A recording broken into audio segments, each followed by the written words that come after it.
नमस्कार दोस्तों, स्वागत है आप सभी का एक बार फिर से गीता ज्ञान 3.0 चैनल में। दोस्तों, आज हम बात करेंगे महाभारत के एक ऐसे विचित्र कहानी के बारे में। आपने शायद महाभारत देखा होगा तो शायद आपने स्मरण किया होगा और देखा भी होगा कि श्री कृष्ण दुर्योधन के 56 भोग को छोड़कर महात्मा विदुर और विदुरानी के वहाँ भोजन करते हैं। दोस्तों, उसी के बारे में हम बात करेंगे, क्यों उन्होंने वहाँ पे भोजन नहीं किया था और विदुर और विदुरानी के घर में जाकर भोजन किया था। दोस्तों, यह बात उस समय की है जब महाभारत का युद्ध होने वाला था, क्योंकि पांडव वनवास से भी वापस आ गए थे और उनको फिर भी उनका हिस्सा नहीं मिल रहा था। और महात्मा विदुर इस युद्ध के पक्ष में भी नहीं थे। उन्होंने पहले ही इनसे मना कर दिया था कि इस युद्ध को रोका जाए।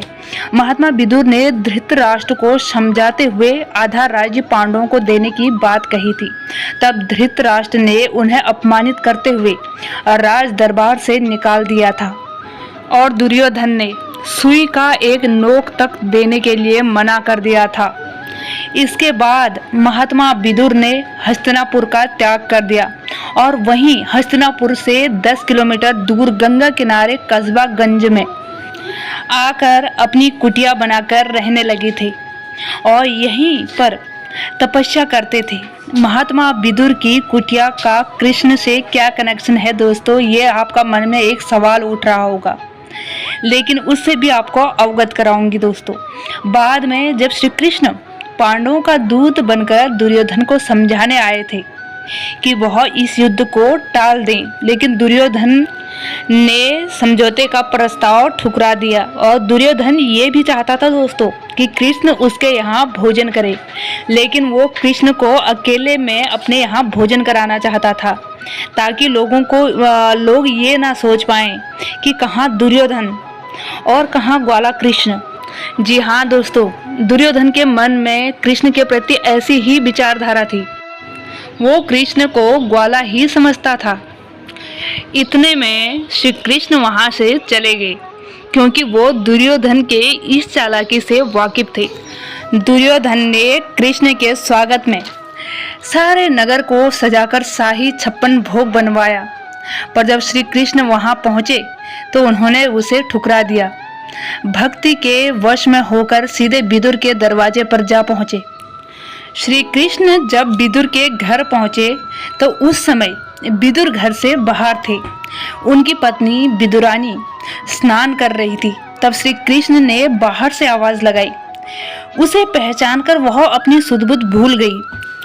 वस्त्र पहने बिना ही उसने ज्यों का त्यों दौड़कर घर के किवाड़ खोल दिए। भगवान कृष्ण ने जब उसका यह हाल देखा तो झट से कमर से लिपटा हुआ पीताम्बर उन्होंने उसके शरीर पर डाल दिया। तब विदुरानी को थोड़ा होश आया तो जल्दी ही अंदर जाकर कपड़े पहनकर आई।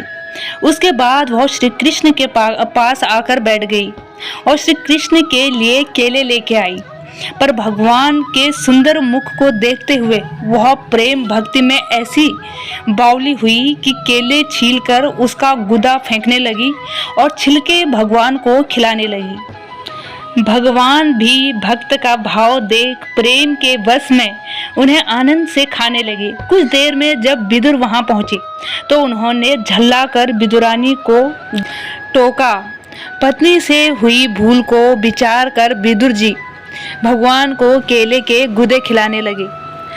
ये देख भगवान ने बड़े प्रेम से कहा कि विदुर जी, आपने केले के गुदे खिलाकर ठीक काम तो किया, पर जैसा स्वाद इन छिलकों में मिला था वैसा इन गुदों में नहीं मिल रहा।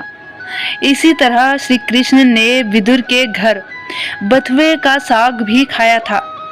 इस तरह श्री कृष्ण ने विदुर और विदुरानी के घर में प्रेम से भोजन किया था। दोस्तों, विदुर के घर भोजन करने पर दुर्योधन ने श्री कृष्ण के प्रति नाराजगी भी जताई। इस पर भगवान श्री कृष्ण ने उससे कहा कि किसी के घर भोजन भाव अभाव या फिर प्रभाव में किया जाता है, पर ना तो तुम में भाव है, ना ही तुम में अभाव है और ना तुम्हारा मुझ पर कोई प्रभाव है। इसलिए मैंने भक्ति भाव से विदुर और विदुरानी के घर भोजन किया है। दोस्तों मुझे उम्मीद है ये वीडियो आपको पसंद आया होगा। अगर हाँ तो प्लीज़, अगर आपने चैनल को अब तक सब्सक्राइब नहीं करा है तो प्लीज़ सब्सक्राइब करें और वीडियो को लाइक करना ना भूलें। मिलती हूँ नेक्स्ट वीडियो में, तब तक के लिए जय श्री कृष्णा दोस्तों।